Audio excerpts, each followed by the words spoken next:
Infertility एक ऐसा topic है, कोई भी उसमें हमें समझाने के लिए कुछ भी कहेगा, हमें समझ नहीं आता। उस टाइम पे केवल एक ही चीज हमें मतलब तसल्ली दे सकती है, हमें उबार सकती है उस चीज से।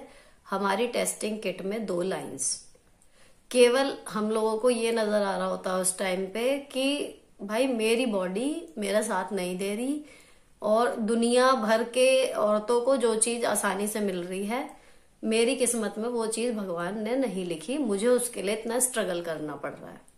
It's tough. मतलब बहुत से ऐसे लोग हैं जो सब कुछ करने के बाद भी जिनके बच्चे नहीं हुए और वो जी रहे हैं। खत्म नहीं हो जाती हमारी लाइफ कि हमारे बच्चा नहीं है तो हम ही कुछ नहीं है। जो हम हैं वो तो है ही ना। अपने आप को मत खो। मेरा ना गला रुंध रहा है, मेरे को अपना टाइम याद आ रहा है।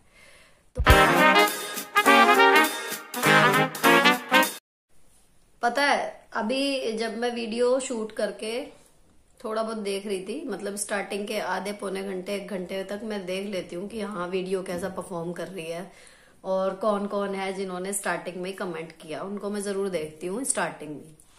तो जब मैं ये सब कर रही थी तो एक पहले भी आया था मैसेज और फिर दोबारा आया कि मेरी कोई व्यूअर है, उनकी जो बहन है वो इनफर्टिलिटी से जूझ रही है और उस वजह से वो जा रही है डिप्रेशन में।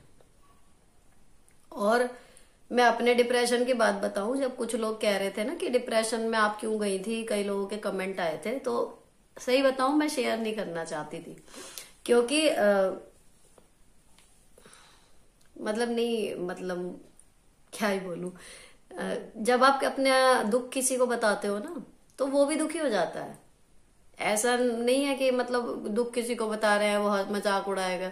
कई लोग जेन्युइनली सुनते हैं लेकिन वो भी दुखी हो जाते हैं।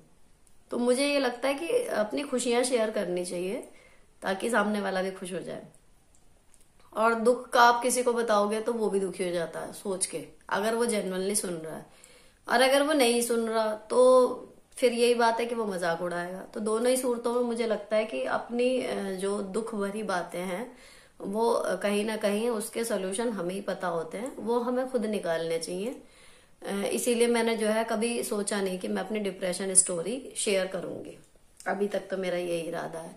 लेकिन अभी उनका मैसेज एक ये आया कि दीदी वो बहुत परेशान है और हम लोग उन्हें बहुत कोशिश कर रहे हैं डिप्रेशन से निकालने की, आप उनके लिए प्लीज एक व्लॉग बना दो।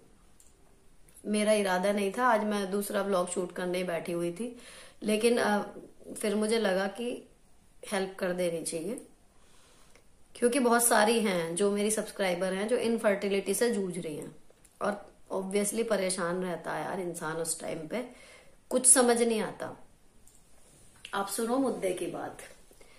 देखो ऐसा है, इनफर्टिलिटी एक ऐसा टॉपिक है, कोई भी उसमें हमें समझाने के लिए कुछ भी कहेगा, हमें समझ नहीं आता। उस टाइम पे केवल एक ही चीज हमें मतलब तसल्ली दे सकती है, हमें उबार सकती है उस चीज से।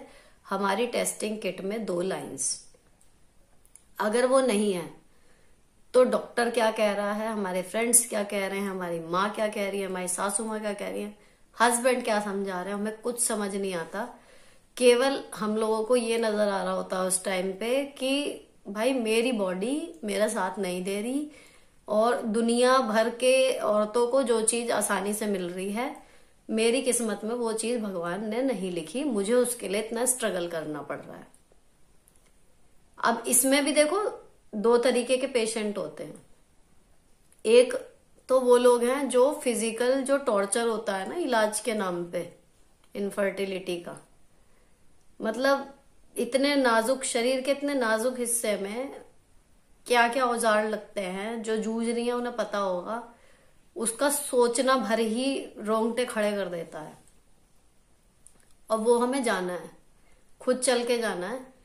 अच्छा, जब बेबी होते हैं तब भी कोई दर्द कम नहीं होता, मतलब मुझे लगता है जिंदगी का सबसे बड़ा दर्द तभी होता है, लेकिन हमें पता होता है कि उस दर्द के बाद हमारा बच्चा हमारे हाथ में आएगा। अब जो इनफर्टिलिटी का ट्रीटमेंट होता है उसमें पेन इतना ज्यादा होता है और मेंटली हम इतने ज्यादा परेशान होते हैं और उसके बाद हमें मिलेगा भी या नहीं मिलेगा उसकी कोई गारंटी नहीं है। किसी भी प्रोसीजर की कोई गारंटी नहीं है कि हाँ जी ये करा लो आपको बच्चा आ ही जाएगा। It's tough. अब जो लोग डिप्रेशन में जा रहे हैं या ऑलरेडी हैं डिप्रेशन में या इस चीज से जूझ रहे हैं, मैं बस उनको इतना कहना चाहूंगी, जब आपको किसी भी बात का कोई असर नहीं होता, मुझे समझ में आ रहा है, तो मेरी भी बात का पता नहीं आप पे असर होगा, आप इस चीज से उबर पाओगे या नहीं। लेकिन मैं आपको बस एक बात बताऊं पर्सनल एक्सपीरियंस से। दो चीज है, देखो मेरा ना गला रुंध रहा है, मेरे को अपना टाइम याद आ रहा है। तो दो चीज है देखो इसमें। एक तो ये कि जब आना होगा ना बच्चा तभी आएगा। आप कितने इलाज करा लो या नहीं कराओ, ठीक है, तो वो तभी आएगा जब ऊपर वाले की मर्जी होगी। आप क्या कर सकते हो, इस टाइम को जो आपका टाइम स्पैम जा रहा है खाली, आपको उसे काटना है। और दिन के 24 घंटे 24 ही रहेंगे, 48 नहीं हुए हैं। अपने दिमाग से एक तो ये चीज आप निकाल दो कि ये टाइम इतना लंबा है, आपको उस टाइम को काटना है। तो आप बस वहां से किसी भी तरीके से ध्यान हटाओ, किसी ऐसी चीज में लग जाओ जहां आपकी मैक्सिमम एनर्जी लगाए बिना वो काम हो ही ना पाए। तो आप कहीं ना कहीं उस चीज को थोड़ा सा अपने माइंड को वहां से निकाल सकते हो। और दूसरी चीज ये है, मन बना के रखो। देखो अगर आप ट्रीटमेंट झेल सकते हो, आप में है इतने गट्स, तो करवा लो ट्रीटमेंट। लेकिन अगर आप नहीं हो, जैसे मैं थी, मेरे मतलब मुझे बच्चा नहीं आ रहा, इससे ज्यादा परेशानी ये थी कि मुझे वो ट्रीटमेंट लेना पड़ेगा यार। तो अगर आपसे नहीं हो रहा ना, तो आप मना कर दो, सिंपल, कि भाई होगा हो जाएगा, नहीं होगा नहीं होगा, मैं नहीं करा रही इससे आगे ट्रीटमेंट। मैंने अपने केस में यहां तक मन बना लिया था कि ठीक है अगर नहीं होगा। कितने कपल्स ऐसे होते हैं जिनकी बुढ़ापा आ गया लेकिन हुआ ही नहीं, ट्रीटमेंट करा लिया, सारे ट्रीटमेंट करा लिए लेकिन नहीं हुआ, तो वो मर थोड़ी जाते हैं यार, सिंपल सी बात है। तो वो मर थोड़ी जाते हैं। और नहीं होगा नहीं होगा, जिस दिन आपको ये समझ में आ गया ना कि ठीक है नहीं होगा, मैं तो मतलब औरों के सामने तो कहना वो ना कि शेर बन के दिखाता आदमी, अंदर से मर रही हूं, लेकिन जब कोई चुभता हुआ सा पूछता था या क्या है या हो नहीं रहा क्या, इस तरीके की बातें होती थी, तो मैं बाहर से तो ऐसे चौड़े होकर दिखा देती थी कि अरे क्या हो गया। मैं हमेशा बोलती थी कि क्या हो गया, सुनीता का बच्चा नहीं आएगा तो क्या दुनिया डिसबैलेंस हो जाएगी? नहीं आएगा नहीं आएगा, कोई बात नहीं। क्यों बोलना पड़ता था? क्योंकि इलाज से बचना चाह रही थी मैं। मेरे बस की नहीं था कि मैं रोज वहां जाके अपने औजार लगवाऊं, कट लगवाऊं, पेन झेलूं, नहीं हो रहा था मुझसे। तो वो होता है ना कि एक बच्चा जब कर नहीं पाता काम तो वो रेबेल हो जाता है, बागी हो जाता है, वो वाली चीज थी। ट्रीटमेंट मुझे नहीं कराना था, तो मैं पलट के जवाब देने मैंने यही शुरू कर दिए थे कि नहीं होगा नहीं होगा, कोई बात नहीं, मेरे बच्चा ना होने से कोई दुनिया का संतुलन नहीं बिगड़ जाएगा। तो ये चीजें थी।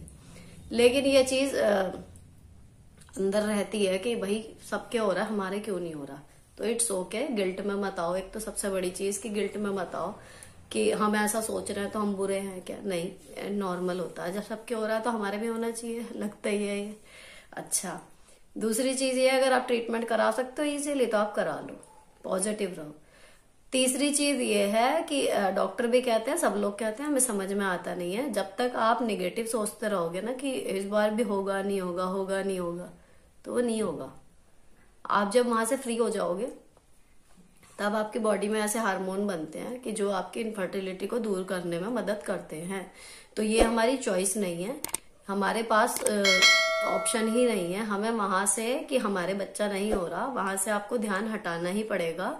और हटाने के बाद आपको कहीं ना कहीं और ध्यान लगाना पड़ेगा। जब आप वहां से बिल्कुल फ्री हो जाओगे, केवल दिखाने के लिए नहीं, सच में जब आपका ध्यान वहां से हट जाएगा, आपको आराम तभी लगेगा, नहीं तो नहीं लगेगा, है ना। अभी देखो, मैंने ट्रीटमेंट नहीं कराने की जब सोच ली थी, उसके बाद कई साल फिर ऐसे ही निकल गए। और फाइनली जब मैंने कंसीव किया ना, तब मैं इस तरफ बिल्कुल नहीं सोच रही थी, बिल्कुल भी नहीं सोच रही थी इस समय। और मैंने प्लान बी, जो मैं हमेशा कहती हूँ ना, मैंने प्लान बी शुरू कर दिया था कि इन केस अगर हमारे बेबीज नहीं होते तो हम दोनों को अकेले रहना, तो उस तरीके से हमने अपनी फाइनेंशियल प्लानिंग जो है वो शुरू कर दी थी मैंने, कि ठीक है बच्चे तो हो नहीं रहे, 6-7 साल हो गए, तो आप देखते हैं, मतलब हम तो ऐसे ही रह लेंगे, ठीक है। तो ये आप औरों को दिखाने के लिए या अपने आप को उल्लू मत बनाना कि मैंने वहां से ध्यान हटा लिया। आप सच में बिजी हो जाओ किसी और चीज में पूरी तरीके से, और इस चीज को भगवान के ऊपर छोड़ दो। होंगे, उन्हें देने होंगे प्रभु को तो वो दे देंगे, नहीं देने होंगे नहीं देंगे, लेकिन बच्चा ना होने से आपकी जिंदगी खत्म नहीं हो जाती। और इससे भी ज्यादा अगर ये है कि जी बच्चा नहीं तो कुछ भी नहीं, हो ही नहीं पाएगा अब तो कुछ, तो भाई अगर इतनी वो है तो दोनों आदमी सलाह कर लो, अडॉप्ट कर लो। सबसे आखिरी ऑप्शन यही है। बहुत सारे बच्चे हैं जिन्हें माँ बाप की जरूरत है, तो अगर आपको ये है कि बच्चे के बिना तो जिया ही नहीं जा रहा, तो आप अडॉप्ट कर लो। अगर ये है कि बच्चे के बिना जी सकते हो, अपना ही चाहिए लेकिन जरूर चाहिए, तो जस्ट भगवान के ऊपर छोड़ दो, अपने आप को बिजी रखो। ट्रीटमेंट करा सकते हो करा लो, नहीं कराया जा रहा छोड़ दो, भगवान के ऊपर ही छोड़ दो। ये ऊपर वाले की ही मतलब देन है, हम इंसान कुछ नहीं कर सकते। हम सोचे IVF करा ले, ये करा ले, वो करा ले, जब तक उसकी नजर सीधी नहीं होगी, उसे नहीं देना होगा ना, वो नहीं देगा। और जब देना होगा तो वो आपके बिना कुछ करे देगा। तो बस टाइम काट लो, डिप्रेशन पे मत जाओ, ये टाइम काटना है। हंस के काट लोगे कट जाएगा, रो के काटोगे। मेरे उस टाइम पे गॉल ब्लैडर की स्टोन बन गई, मेरी मम्मी एक्सपायर हो गई थी, मतलब क्या क्या नहीं हो गया, केवल इसी वजह से कि बच्चे नहीं है। अब लगता है कि काश तब समझ में आ जाता कि ठीक है बच्चे नहीं है, लेकिन जब समझ में आ गया था उसके 1.5-2 साल बाद बच्चे भी आ गए थे। तो पहले आपको समझना ही पड़ेगा कि ठीक है, इट्स ओके। अपने आप को कहना सीखो, इट्स ओके, हो जाएगा सब ठीक।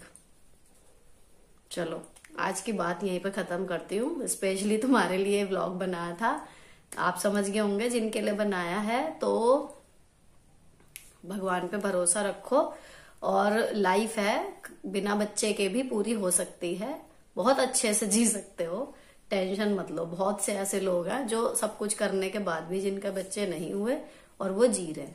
खत्म नहीं हो जाती हमारी लाइफ कि हमारे बच्चा नहीं है तो हम ही कुछ नहीं है। जो हम हैं वो तो है ही ना।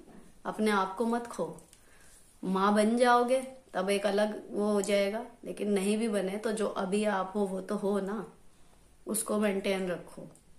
जो नहीं हो उसके चक्कर में जो अभी है उसको मत खो। Best of luck, bye. मिलती हूँ आपसे नेक्स्ट वीडियो में, टिल देन बाय बाय। और ये अच्छी लगी हो तो चैनल को सब्सक्राइब किए बिना मत जाना। बाय।